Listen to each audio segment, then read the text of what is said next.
Painted application ધોરણ 6 થી 12ના વિદ્યાર્થીઓ માટે અપડેટ થઈ ચૂકી છે. આ એપ્લિકેશનમાં શું છે? બધા જ વિષયના વિડીયોઝ છે.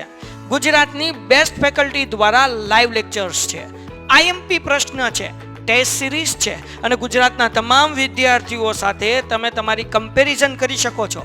ગેમિફિકેશન છે અને બીજું ઘણું બધું. તો તમે એપ્લિકેશન ડાઉનલોડ ન કરી હોય તો ડિસ્ક્રિપ્શનમાં લિંક આપી છે. હમણાં જ પ્લે સ્ટોર ઉપર જાઓ અને એપ્લિકેશન ડાઉનલોડ કરો. ઘરે બેઠીને સરસ મજાનું ગુજરાતની જોરદાર ફેકલ્ટી સાથે ભણો, સારા માર્ક્સે પાસ થાઓ. સેન્ટેન્સીસ વધારે કર્યા હતા આપણે, એટલે હવે ઓબ્વિયસલી નેક્સ્ટ ટોપિક ઉપર જવું પડે. એટલે આજે લિટરેચરનો ચેપ્ટર બાકી છે ને પહેલા જોઈ લઈએ. મીનવાઇલ હા, જો મારું એમ કેવું છે કે હું તમને બીજું કાંઈ હોમવર્કમાં શાયદ ના આપું, પણ તમે તમારું સપ્લિમેન્ટરી રીડર જે બુક છે, તમારી જે બુક છે સપ્લિમેન્ટરી રીડરની રીડ કરતા રહેજો. એમાંથી ફક્ત કોમ્પ્રિહેન્શન આવશે અને સમરી જે મેં તમને કીધી, સમરીમાં હું તમને હેલ્પ કરીશ. એટલે પ્લીઝ એ બુક રીડ કરતા રહેજો. Strike against war, speech by Helen Keller at Carnegie Hall, New York, January 5, 1916. Popular American author she was. 1916 કે 17 ની આપણે વાત કરીએ, around approx first world war નો ટાઈમ હતો. તમને ખબર હોય ફર્સ્ટ વર્લ્ડ વોર વિશે થોડુંક ઘણું તમે વાંચ્યું હોય તો, કયા કયા નેશન્સ હતા એમાં, અને જર્મનીએ પણ કેવી રીતના અટેક કરીને અમુક વસ્તુ કબજે કરી દીધી, અમુક જગ્યાને કબજે કરી લીધી. એટલે એની વિશે આખું, એની પહેલા હેલન કેલરે એક એવી સ્પીચ આપી હતી કાર્નેગી હોલમાં, જેનાથી બધા ખાસ કામદારો જે છે, વર્કર્સ, એને મોટિવેટ કરવા અને એક રીતના જોઈએ ને તો એને ઇન્ફ્લુઅન્સ કરવા માટે, એની ઉપર પ્રભાવ પાડવા માટે આ સ્પીચ આપી હતી. જેમ આપણે એક સ્પીચ રીડ કરી, કોની હજી એક એવા વ્યક્તિત્વની આપણે રીડ કરી speech. She was also a lady. Sojourner Truth, એની સ્પીચ તો બી નાની હતી અને એનો સોજર્નર ટ્રુથનો ઇન્ફ્લુઅન્સ અમુક એરિયા સુધી લિમિટેડ હતો. Helen Keller, she was later on she was not able to read, or she was blind and she was even deaf. અને એને જે સ્પીચ આપી ખરેખર સાંભળવા જેવી છે. Okay, keep your book open. હું જે વર્ડ્સ કો અંડરલાઈન કરતા રહેજો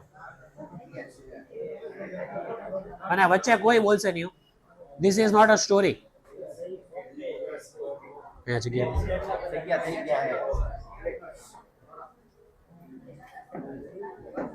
ઝડપ રાખો.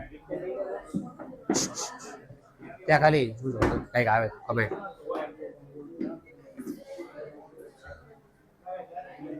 થઈ ગઈ વાતો?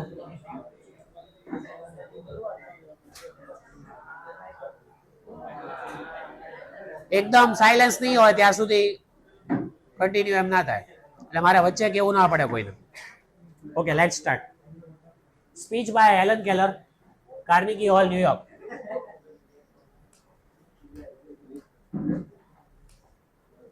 બેક સાઈડ નથી ચાલતી, નથી ચાલતી.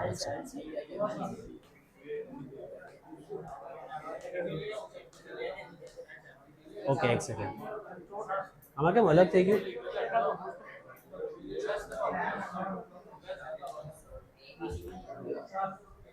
શું એમ નહીં, અહીંયા આ જે છે આ સેટિંગ અલગ છે.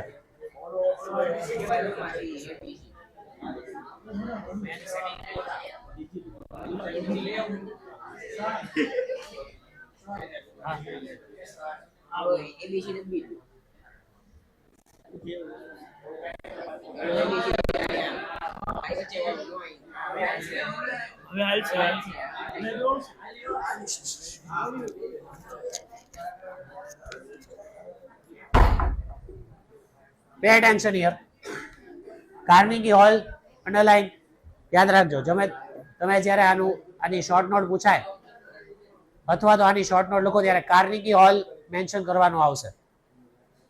સ્પેલિંગ સાથે યાદ રાખજો, અમુક ડિફિકલ્ટ સ્પેલિંગ્સ છે આમ.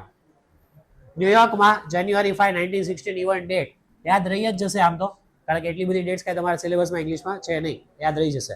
1916 જાન્યુઆરી 5.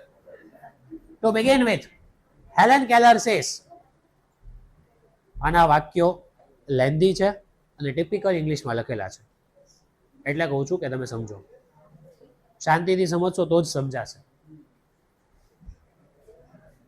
Two begin with, Helen Keller કહે છે કે સ્ટાર્ટ કરીએ ત્યારે I have a word to say to my good friends. એની સામે બેઠેલા વ્યક્તિઓ છે, બધા પ્રભાવશાળી વ્યક્તિઓ છે. હવે પોલિટિક્સ તમે વિચારો, કદાચ કોઈક સ્પીચ આપતું હોય તો કદાચ કોઈક ઓપોઝિટ પાર્ટીનું કોઈક બોલતું હોય તો પણ સારી રીતે સંબોધીને વાત કરશે, ભલે એના ઓપોઝિશન પાર્ટીમાં હોય તે લોકો, એટલે એને એ રીતના કટાક્ષમાં કહે છે ટુ માય ગુડ ફ્રેન્ડ્સ, એટલે એના જે ત્યાં રાઇવલ્સ ત્યાં બેઠા છે, જે એના કહેવાય ને કે એની સાથે જ કમ્પીટ કરવાવાળા લોકો છે, એની સામે બેઠા છે જ્યારે સ્પીચ આપે છે ત્યારે. ધ એડિટર્સ, એડિટર એટલે ફાઇનલ ન્યૂઝપેપરનું એડિટિંગ કરે, અને ગુજરાતીમાં તમે શું કહો? સંપાદક. સંપાદક ને એમ જ કહો ને તમે, કરેક્ટ?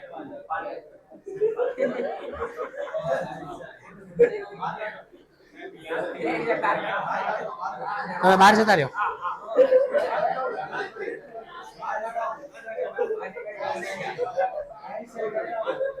હવે હું તમને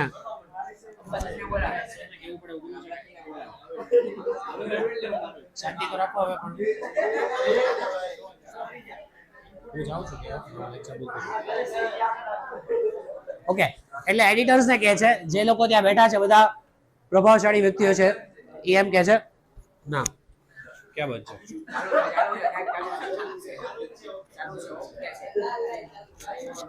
મારો વોઇસ આવે છે ક્લિયર? જે લોકો ઓનલાઈન છે, મારો વોઇસ આવે છે ક્લિયર? ઓનલાઈન છે એ લોકોને.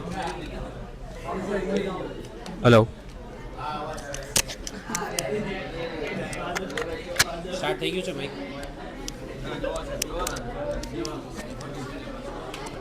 હેલો, વોઇસ આવે છે? Voice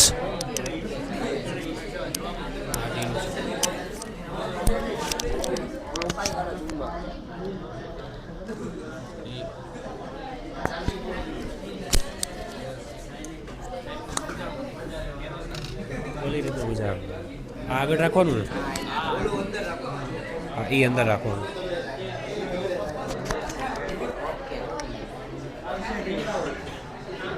to my good friends the editors, ન્યૂઝપેપરના જે ત્યાં એડિટર બધા બેઠા છે તેને કહે છે to my good friends the editors and the others who are moved to pity me. દયા ભાવના બતાવી, પીટી.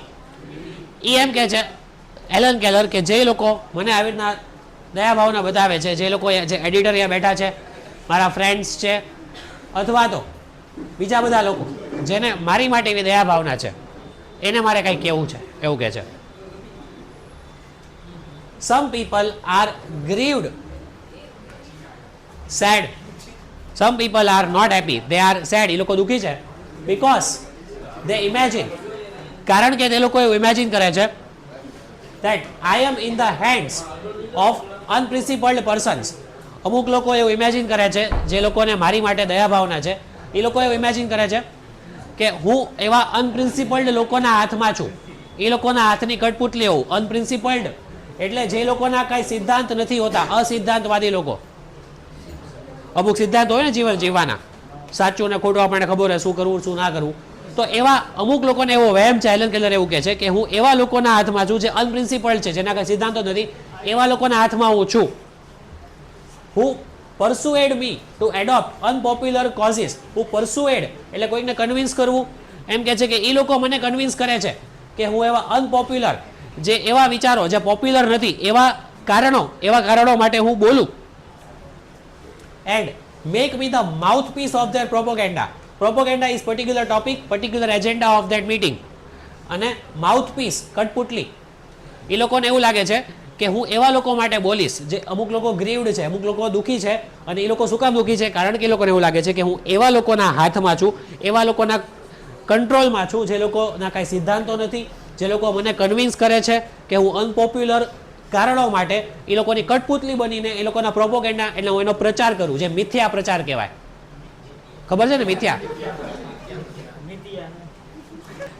એટલે એમ કે છે કે હું એ લોકોનો પ્રચાર કરીશ કારણ વગરનો, એવું એ લોકોને લાગે છે.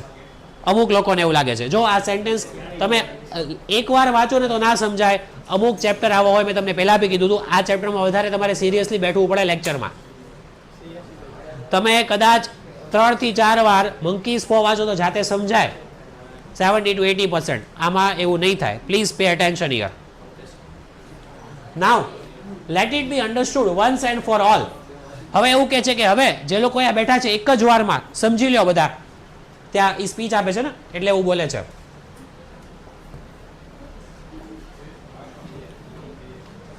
Now, let it be understood once and for all that I do not want their pity.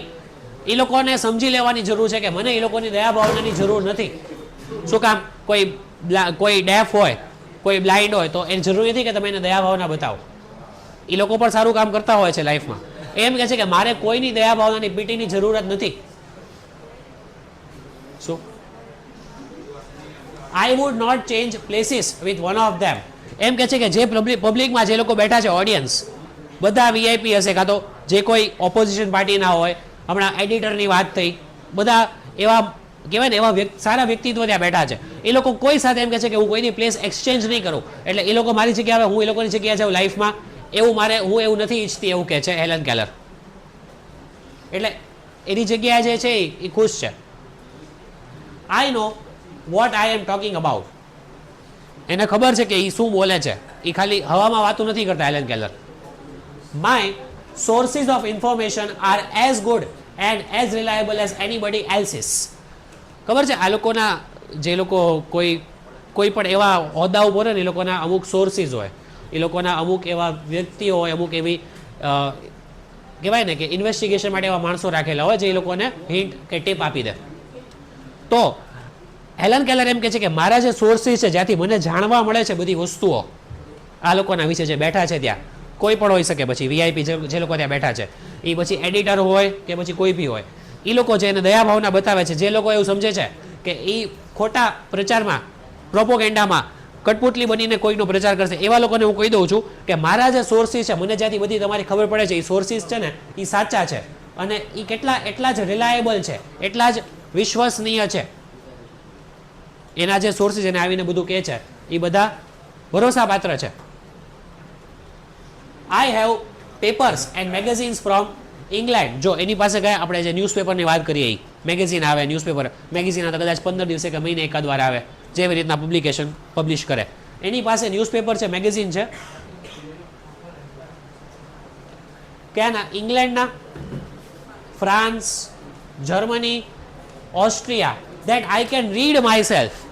એટલે કદાચ તમે 10th સ્ટાન્ડર્ડમાં હેલન કેલરનું વાંચ્યું હશે, આઈ થિંક સો. મેં 10thમાં તો નહીં, મેં ગુજરાતી મીડિયમમાં ખાલી 11-12 કરાવ્યું છે, એટલે હું તમને પૂછું છું. મને 10thની એક્ઝેક્ટલી નથી ખ્યાલ. એમાં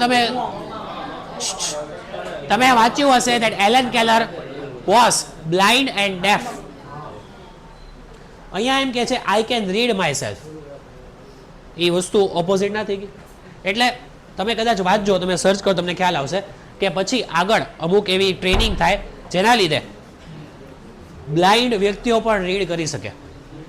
ડેફનેસ સાથે તો રીડિંગના કાંઈ લેવા દેવા નથી. ડેફ લોકો હોય રીડ તો કરી જ શકે. હા, પહેલેથી જો બર્થથી ડેફ હોય તો વસ્તુ અલગ છે, તો શીખવું પડે, પણ તો બી એ લોકો પણ શીખી જ શકે છે. પણ એ બ્લાઇન્ડ હતા છતાં એવું લખ્યું છે આઈ કેન રીડ માયસેલ્ફ, અને આ ખોટું નથી લખ્યું અહીંયા.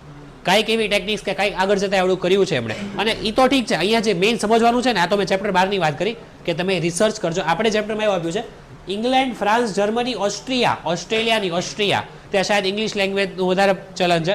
ઇંગ્લેન્ડ એટલે ઇંગ્લિશ લેંગ્વેજ, અહીંયા ફ્રેન્ચ, અહીંયા જર્મન. આ બધી લેંગ્વેજના ન્યૂઝપેપર જાતે રીડ કરી શકે છે, મેગેઝિન. એટલે આટલી લેંગ્વેજને આવડતી બી હશે તો જ રીડ કરે. એટલે એ એવું કહે છે આવું પ્રચારમાં, એટલે આવું ત્યાં સ્પીચમાં એ બોલે છે કાર્નેગી હોલમાં કે મારે આ લોકોને એડિટર્સને બધાને કહી દેવું છે કે આ બધી જગ્યાના મેં મેગેઝિન અને ન્યૂઝપેપર વાંચેલા છે. એટલે તમે મને એવું ન સમજો કે મારામાં નોલેજ નથી, કે મને ખબર નથી કે શું ચાલી રહ્યું છે વર્લ્ડમાં. કારણ કે સામે બેઠા હતા ને એડિટર બધા, એ લોકોને આ બધી ખબર જ હોય. Not all the editors I have met can do that. એટલે હેલન કેલર એમ કહે છે કે મેં કેટલા બધા એડિટર્સની સાથે મુલાકાત લીધી છે. એડિટરનો મતલબ ખબર પડી ને તમે હવે?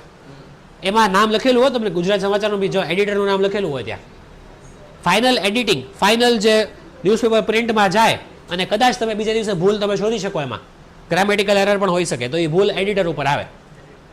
એડિટરની સેલરી બી એવી હોય ને એડિટરનું કામ પણ એટલું બધું હેક્ટિક બિઝી હોય. એટલે એ એમ કે છે હેલન કેલર કે હું ઘણા બધા મેં એડિટરની મુલાકાત લીધી છે અને બધા એડિટર આવું નથી કરી શકતા. શું નથી કરી શકતા?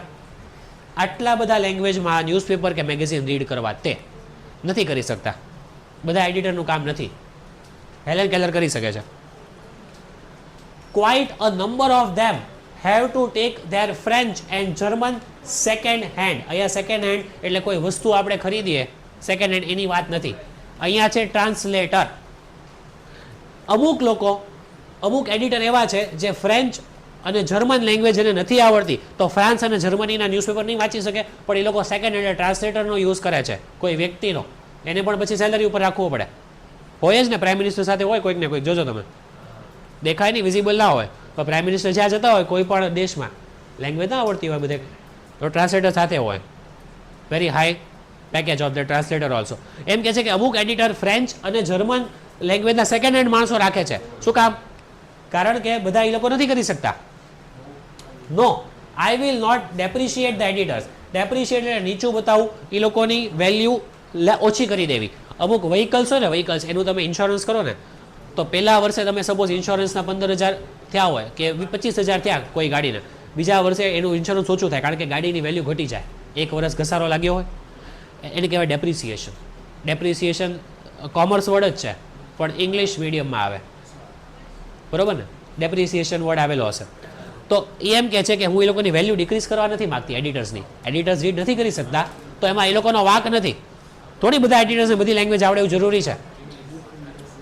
They are an overworked, misunderstood class. Editors જે છે જેને આ બધી લેંગ્વેજ નથી આવડતી કે જે લોકો સેકન્ડ હેન્ડ રાખે છે, એ લોકો કેવા છે? એ લોકો ઓવરવર્કડ, બહુ જ વધારે પડતું કામ છે એ લોકો પાસે, એડિટિંગનું કામ. હવે આખા ગુજરાતમાં જો ગુજરાત સમાચાર જતું હોય તો ગુજરાત સમાચારના જે એડિટર હોય એનું કેટલું બિઝી શેડ્યુલ રહેતું હશે રોજનું. તો એ લોકો ઓવરવર્કડ છે, બર્ડન બહુ છે એ લોકોને વર્કનો. અને મિસઅન્ડરસ્ટુડ ક્લાસ, એ લોકો એવો વર્ગ છે, એવો ક્લાસ છે જે લોકોને આપણે સમાજ એને સરખું નથી સમજી શક્યા. આપણે એમ સમજીએ કે ચલો એ લોકોની ભૂલ છે તો આ લોકોએ સરખું ધ્યાન નથી દીધું, પણ એ લોકો પાસે વર્ક બર્ડન જ એટલું હોય છે કે એ લોકોને આપણે મિસઅન્ડરસ્ટેન્ડ કરી લઈએ છીએ અમુક વાર.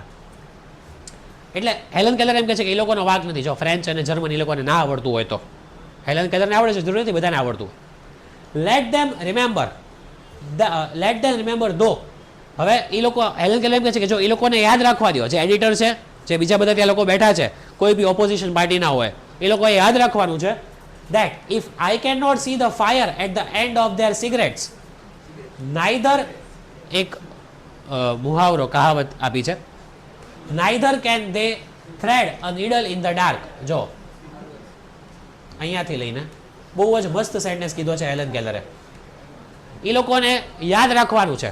હેલન કેલર બ્લાઇન્ડ છે તો એણે કીધું છે કે એ લોકો મને દયા ભાવના બતાવે છે તો એ લોકો પણ એક વસ્તુ યાદ રાખી લે કે જો હું, મારી પાસે આઈસ નથી એટલે કહે છે કે એ લોકોની સિગરેટ સળગે છે તો એન્ડ ઉપર ફાયર હશે, સિગરેટની બીજી બાજુ ફાયર, તો હું એ નથી જોઈ શકતી. તો એ લોકો પણ રાતે અંધારું હોય ત્યારે દોરો પરવવાનો હોય જ્યારે નીડલમાં, સોયમાં, તો એ લોકો પણ અંધારામાં એ નહીં કરી શકે. જો તમને એ ટાસ્ક આપ્યું હોય એકદમ ડાર્ક, ફૂલ્લી ડાર્ક, આટલી પણ લાઇટ નહીં, અને તમને પરવવાનું કીધું હોય, એ ડિફિકલ્ટ તો છે. એ જ રીતના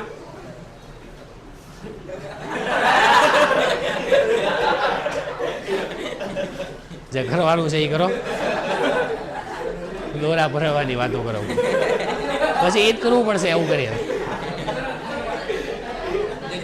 અહીંયા એણે એક સરખામણી કરી છે બે સિચ્યુએશનની. એણે લિટરલી દોરો ભરવાનું કીધું નથી આપણને. એક ઉદાહરણ તરીકે આપેલું છે, દાખલા તરીકે, બરોબર? એટલે હેલન કેલર જો અમુક વસ્તુમાં લેકિંગ છે, એની પાસે એ ખામી છે કે એ નથી જોઈ શકતી સિગરેટની એન્ડની લાઇટ, તો પણ એ લોકો પણ આ વસ્તુ નથી કરી શકતા. એટલે કાંઈ એ લોકો કાંઈ એટલા હાઈ લેવલના નથી કાંઈ.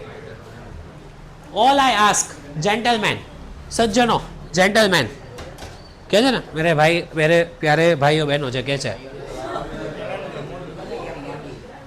હા, તો ઓલ આઈ આસ્ક, મેં તમને કાંઈક કીધું, હું ઇન્ટેન્શનલી આ ચેપ્ટરમાં મેં છેલ્લે લીધો અને હું થોડોક સ્લો જાઉં છું એટલે તમે સરખું સમજી શકો, એટલે જ મેં લાસ્ટમાં લીધો. All I ask gentleman is a fair field. Fair field એટલે ન્યાય, જ્યાં ન્યાય હોય એવી જગ્યા. એ શું કહે છે હેલન કેલર કે મને બીજું કાંઈ નહીં, હું એક જ વસ્તુ ખાસ જે ઈચ્છું છું તમારી પાસે એ છે ન્યાય. ફેર ફિલ્ડ, જ્યાં હોય ત્યાં ન્યાય હોવું જોઈએ અને નો ફેવર, ક્યાંય ફેવર નહીં. ફેવર એટલે શું? કોઈની હેલ્પ લેવી. આજે સપોઝ કંઈક તમને એડમિશન કંઈક અટકાયું છે, તમારું કામ અટકાયું છે, તો તમે કોઈ વીઆઈપી પાસે કોલ કરાવો, કોઈ પોલિટિશિયન પાસે કોલ કરાવો, તો તમારું જે કામ અટકતું હોય એ કામ થઈ જાય એક કોલ પર. એને કહેવાય ફેવર લેવું. એનું ગુજરાતીમાં typical word I don't know. Favour લેવું શું કહો તમે? કોઈકની મદદ લેવી. આમ તો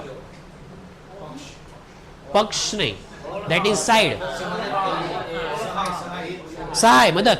સહાય મદદ જ થયું ને, બરોબર? એટલે એમ કે છે કે મારે કોઈનું ફેવર, યસ પ્લીઝ, તમે કોઈનું ફેવર લઈને કામ કરો એવું નથી કરવાનું. અને એમ કે છે ફેર ફિલ્ડ, તમે જો ફેવર લઈને કામ કરો તો એ નિષ્પક્ષ ના થયું કહેવાય, એ ઇનજસ્ટિસ કહેવાય ને. તમારું કામ અટકે છે કોઈ કારણસર, ફેવર લીધો અને કામ થઈ ગયું તો એ ફેર ફિલ્ડ ના થયું. એ એમ કે છે કે નો ફેવર, કોઈનો ફેવર નહીં લ્યો અને નિષ્પક્ષ કે ફેર, ન્યાય જે થતો હોય એ જ થવો જોઈએ. એ વસ્તુ ઈચ્છે છે હેલન કેલર. સમજાયું? I have entered the fight against the preparedness and against the economic system under which we live. Preparedness, what is meaning of preparedness? તૈયારી. પ્રિપેર એનું noun form preparedness. Helen Keller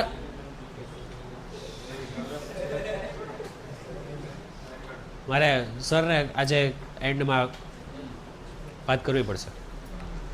I have entered a fight against, એ એમ કે છે કે Helen Keller કે હું એક યુદ્ધમાં ઉતરી છું, એક ફાઇટમાં. જો ટાઇટલ શું છે ચેપ્ટરનો? Strike against war. એટલે શું એનું મિનિંગ શું થાય?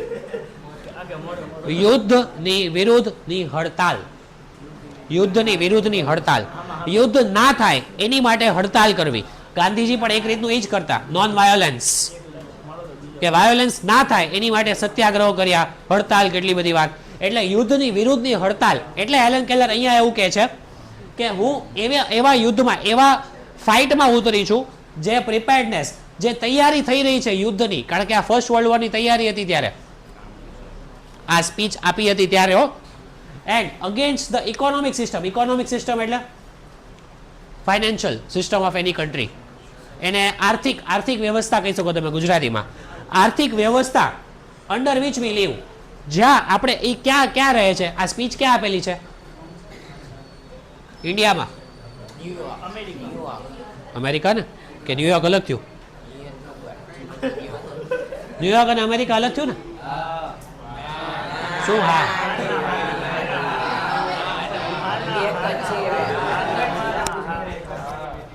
New York is in America. આ સ્પીચ આપી છે અમેરિકામાં, એટલે અમેરિકાના ગવર્મેન્ટની વાત થાય છે. આ જે કહે છે ને એ અમેરિકાના ગવર્મેન્ટને સંબોધીને કહે છે, એના ગવર્મેન્ટની અગેન્સ્ટ બોલે છે.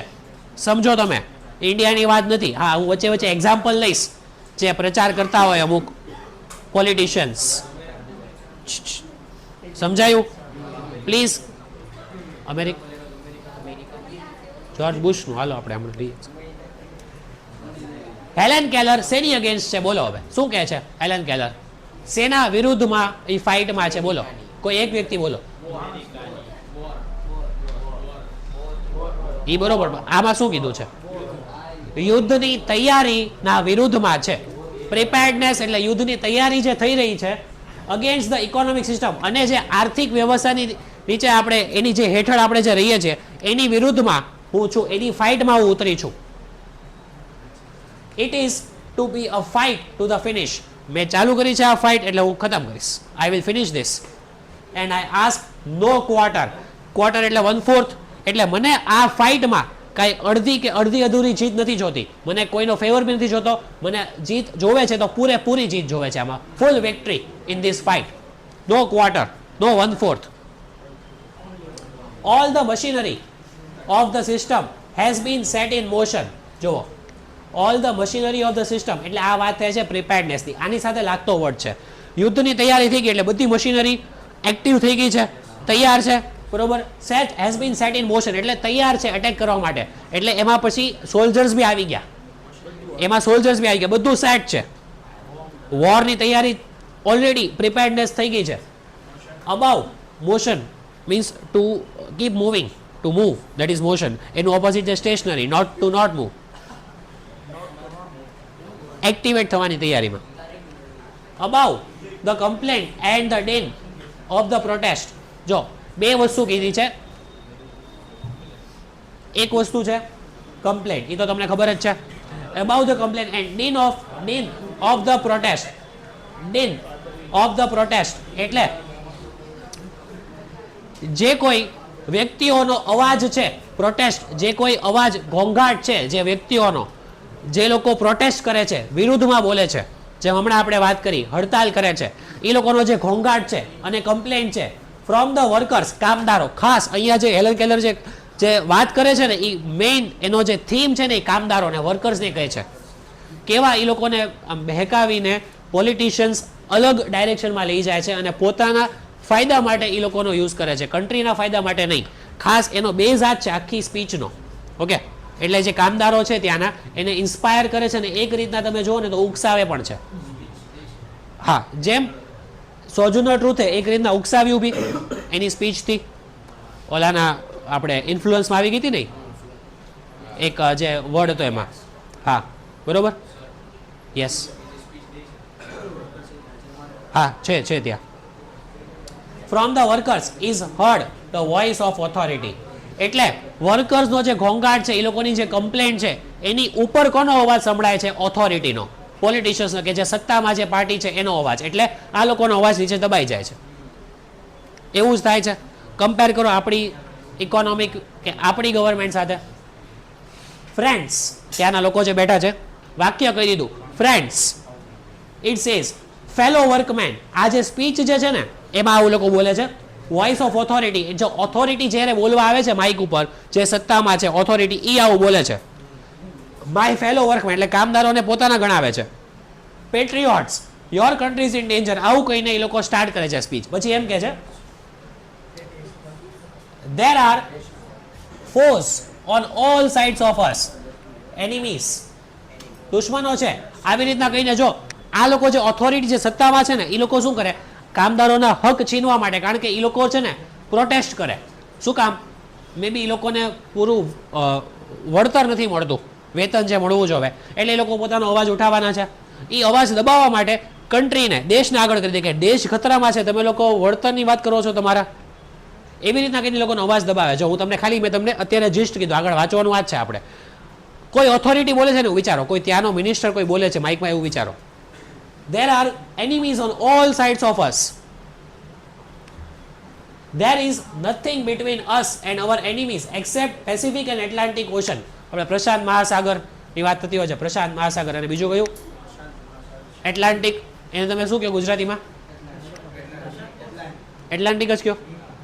આને તો પ્રશાંત મહાસાગર કયો ને? નહીં, સૌથી બે મોટા ઓશન, એ તો ખબર ને. આપણી અને આપણા એનિમીઝની વચ્ચે આ બે ઓશન સિવાય કાંઈ નથી. એટલે આ બે ઓશન એટલે કાંઈ નાની વાત નથી કાંઈ. એ ઓશનને ક્રોસ કરીને આવું, that is also very difficult. એટલે આ કોઈ મિનિસ્ટર ત્યાં બોલે છે. પેન્ટેડ એપ્લિકેશન ધોરણ 6 થી 12ના વિદ્યાર્થીઓ માટે અપડેટ થઈ ચૂકી છે. આ એપ્લિકેશનમાં શું છે? બધા જ વિષયના વિડીયોઝ છે. ગુજરાતની બેસ્ટ ફેકલ્ટી દ્વારા લાઈવ લેક્ચર્સ છે. આઈએમપી પ્રશ્ન છે, ટેસ્ટ સિરીઝ છે, અને ગુજરાતના તમામ વિદ્યાર્થીઓ સાથે તમે તમારી કમ્પેરિઝન કરી શકો છો. ગેમિફિકેશન છે અને બીજું ઘણું બધું. તો તમે એપ્લિકેશન ડાઉનલોડ ન કરી હોય તો ડિસ્ક્રિપ્શનમાં લિંક આપી છે, હમણાં જ પ્લે સ્ટોર ઉપર જાઓ અને એપ્લિકેશન ડાઉનલોડ કરો.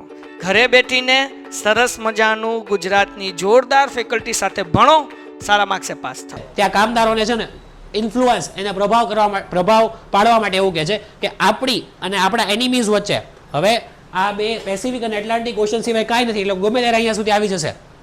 અમેરિકામાં આ બોલે છે. Look at what has happen to Belgium. બેલ્જિયમને જુઓ શું થયું, કારણ કે ત્યારે છે ને મેં તમને હમણાં વાત કરી, મેં તમને શેની વાત કરી હમણાં, જર્મન આર્મી ત્યાં આવી ગઈ હતી. જો વર્લ્ડ વોર સ્ટાર્ટ થવાની વાર હતી, એટલે અમેરિકા સુધી એ પહોંચવાની વાર હતી, એટલે ત્યાં બેલ્જિયમ છે ને, બેલ્જિયમમાં ઓલરેડી આર્મી ગળી ગઈ હતી, ઓલરેડી આર્મી જતી રહી હતી ત્યાં. Consider the fate of Serbia, સર્બિયામાં પણ એ લોકો અંદર જતા રહ્યા હતા આર્મી.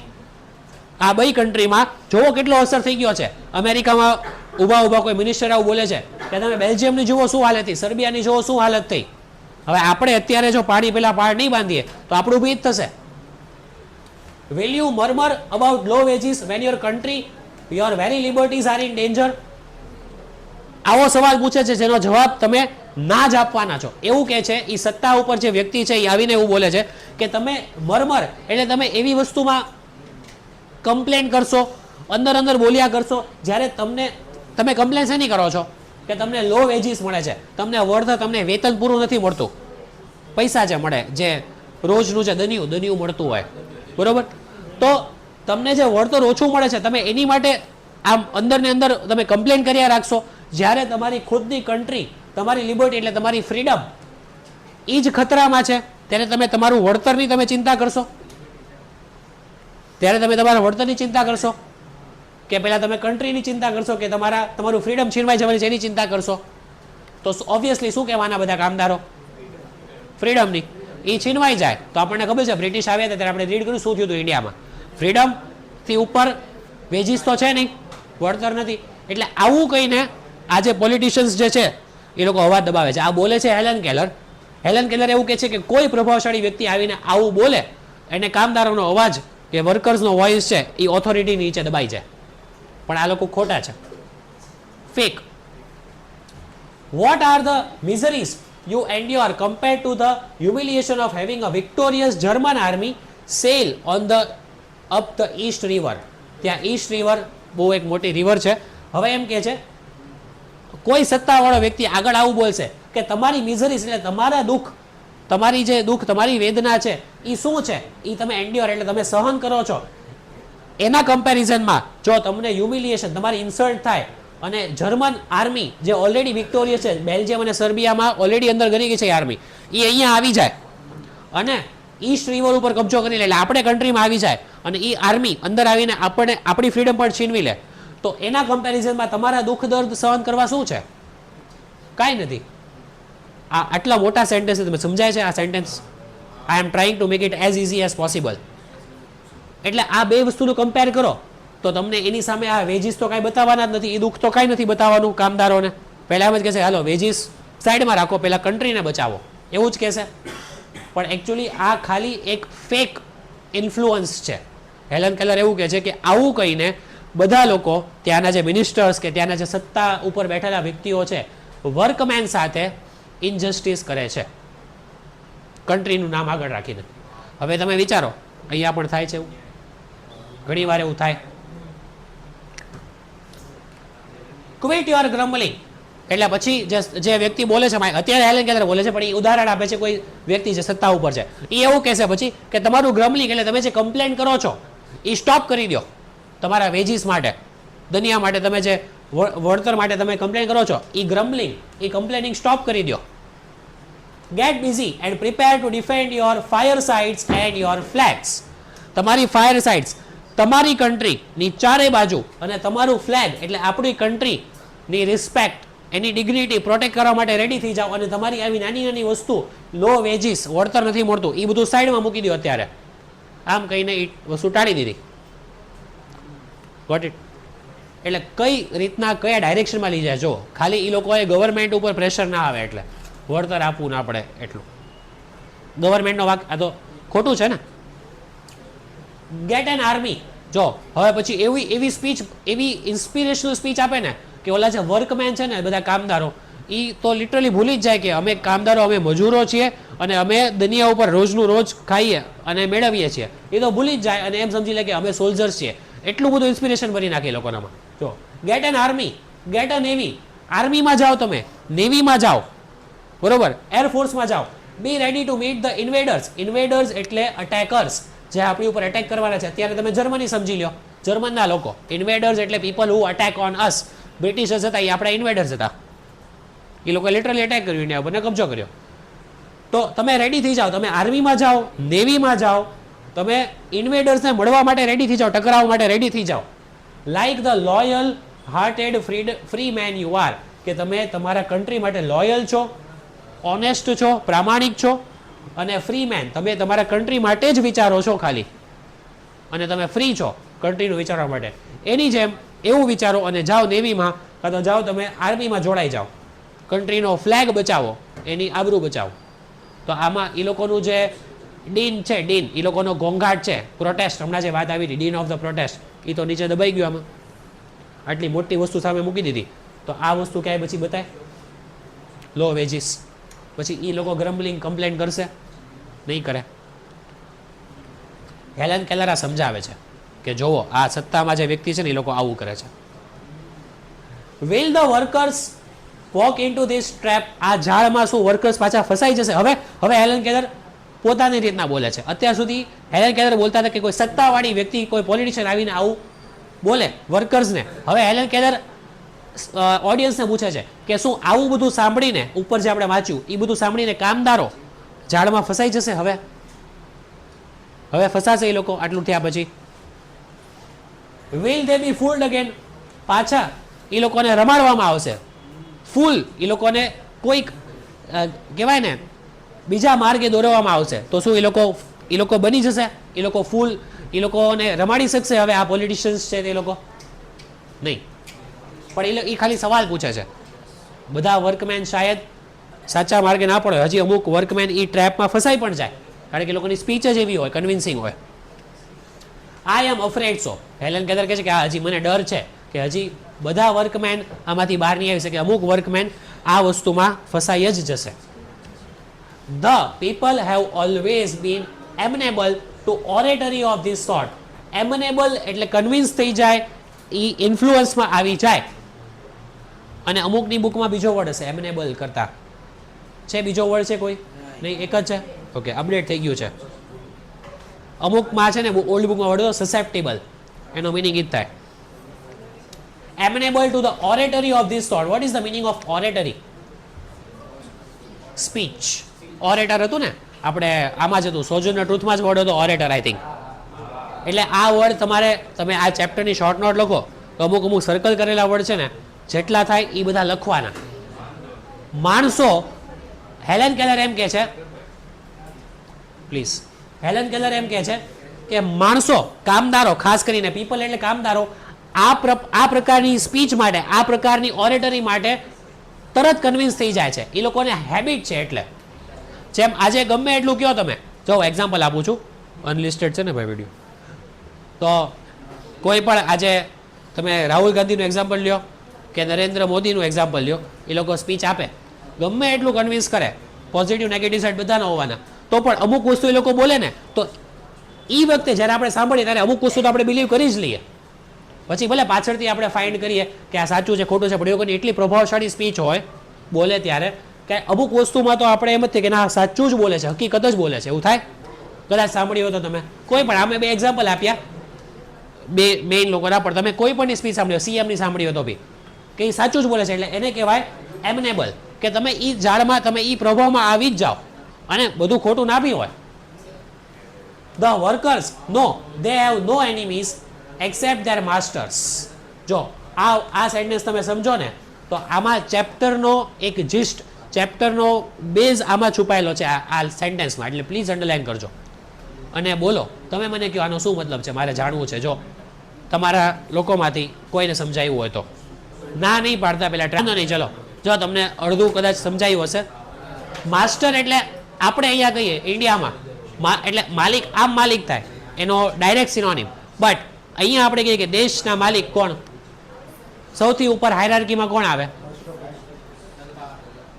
રાષ્ટ્રપતિ પાસે સત્તા હોય, વડાપ્રધાન પાસે હોય ને, પ્રાઇમ મિનિસ્ટર. રાષ્ટ્રપતિ કહેવાય ટોપ ઉપર, સત્તા કોની? પ્રાઇમ મિનિસ્ટરની, કારણ કે આપણે ડેમોક્રેટિક છે, બરોબર. એટલે માસ્ટર એટલે અહીંયા જે રૂલ કરે છે, જે કન્ટ્રીનો હેડ છે, જેમ ડોનાલ્ડ ટ્રમ્પ છે ત્યાં પ્રેસિડેન્શિયલ રૂલ છે, એટલે માસ્ટર. અને એનિમી તો તમને ખબર જ છે, દુશ્મન. એટલે હેલેન કેલર એમ કહે છે કે વર્કરે એ સમજવાની જરૂર છે કે એ લોકોના દુશ્મન બીજું કોઈ નહીં પણ એ લોકોના માસ્ટર કે એ લોકોના દેશના જે સત્તા ધરાવે છે એ લોકો એ જ વ્યક્તિઓ છે, બીજા કોઈ દુશ્મન નથી એ લોકોના. સમજાયું? કેવો કટાક્ષ થયો? અને આવું એ બોલે છે ત્યાં, એ જ મોટી વાત નથી. ત્યાં ડેમોક્રેટિક નેશનમાં તો તમે આવું બોલો અને તો પણ ઘણી બધી કલમો લાગી જાય, જો તમે નામ લીધા હોય તો.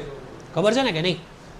થોડું ઘણું તમને વર્કર્સને સમજવાની જરૂર છે કે એ લોકોના દુશ્મન છે એ કોણ છે?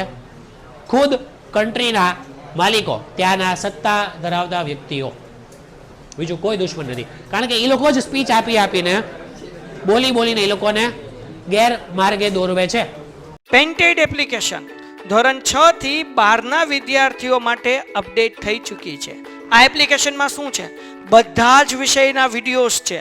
ગુજરાતની બેસ્ટ ફેકલ્ટી દ્વારા લાઈવ લેક્ચર્સ છે, આઈએમપી પ્રશ્ન છે, ટેસ્ટ સિરીઝ છે અને ગુજરાતના તમામ વિદ્યાર્થીઓ સાથે તમે તમારી કમ્પેરિઝન કરી શકો છો. ગેમિફિકેશન છે અને બીજું ઘણું બધું. તો તમે એપ્લિકેશન ડાઉનલોડ ન કરી હોય તો ડિસ્ક્રિપ્શનમાં લિંક આપી છે, હમણાં જ પ્લે સ્ટોર ઉપર જાઓ અને એપ્લિકેશન ડાઉનલોડ કરો.